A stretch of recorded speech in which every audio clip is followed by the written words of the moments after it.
Happy almost Shabbos and Rosh Chodesh Tevet.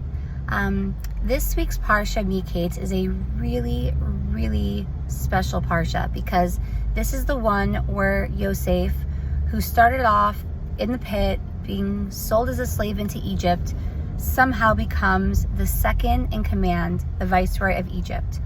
This story that seemed like it was going to be the ultimate tragedy just takes a quick, sharp turn and everything flips upside down, but in Joseph's favor, of course.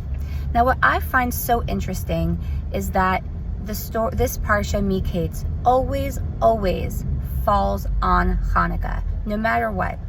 And when we don't really talk about all the time is that the Chanukah story wasn't really the Jews against the Greeks.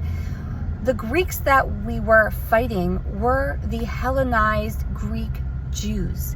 They were the Jews that assimilated so much that they were embarrassed to be Jewish. That was the real war.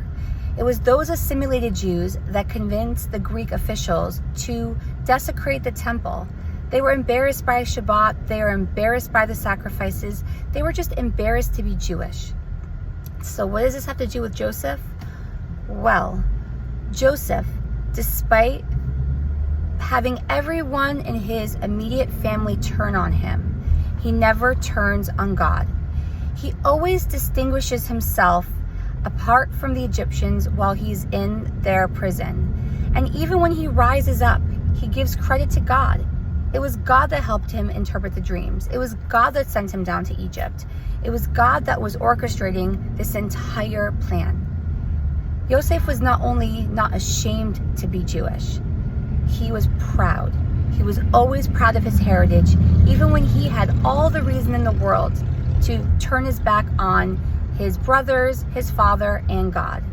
And it's such an important lesson because Yosef represents exactly what the Jewish people who are Hellenized lost during the Chanukah story.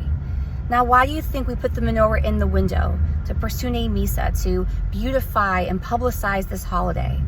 It's because Chanukah at its core is about us being proud to be Jewish. It's us having our own inner light and saying that flame inside of me that makes me who I am, that's my ethnicity, that's my religion, that's my background.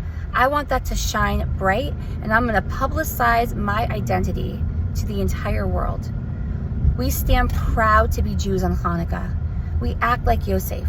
We can be in a foreign world, in a foreign country, with foreign belief systems and foreign cultures, and we can somehow rise up. But we don't have to abandon our Jewish identity to do that. Now, one last thing I want to say is that this week's Parsha, Miketz, is also the bar mitzvah Parsha of my late grandfather, Aaron Feuerstein, Aaron Mordechai ben Yeshayahu. And his Shloshim, his 30 days that we've been counting since he passed, is going to be this Sunday.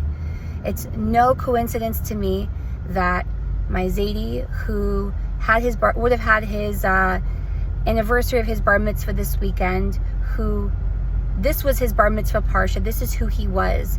He was thrown into a very tough situation, and he rose above all of his challenges in business, and he always gave credit to God.